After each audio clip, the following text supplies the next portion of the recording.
4.7 IFM. Report!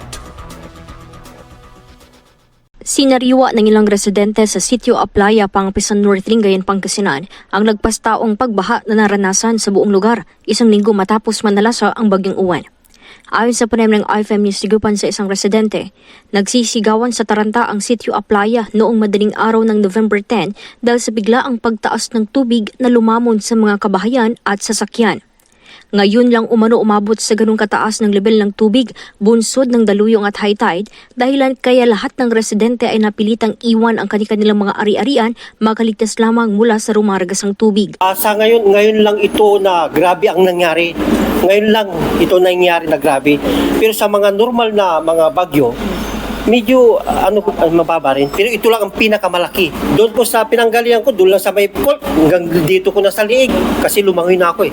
Kaya lahat buong Aplaya, Pangapisan, lubog.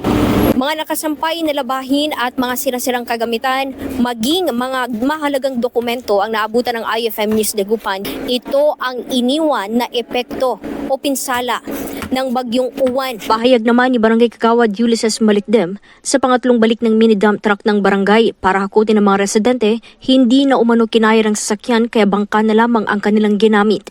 Kinailangan po umanong ilipad ng evacuation center ang mga residente dahil naabot din ng baha ang paaralan na unang tinuluyan ng mga ito. Dahil nga sa taas ng tubig, talagang nasa coastal area po kami, mababa talaga.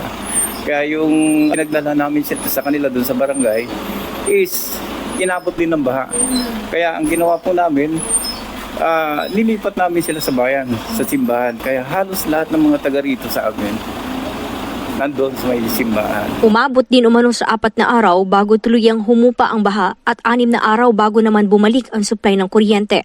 Noong Sabado, nakatanggap na ng relief packs ang mga biktima, ngunit hiling pa nila ang patuloy na suporta mula sa gobyerno, partikular ang tulong pinansyal upang makabawi mula sa pagkasira ng kanilang ari-arian.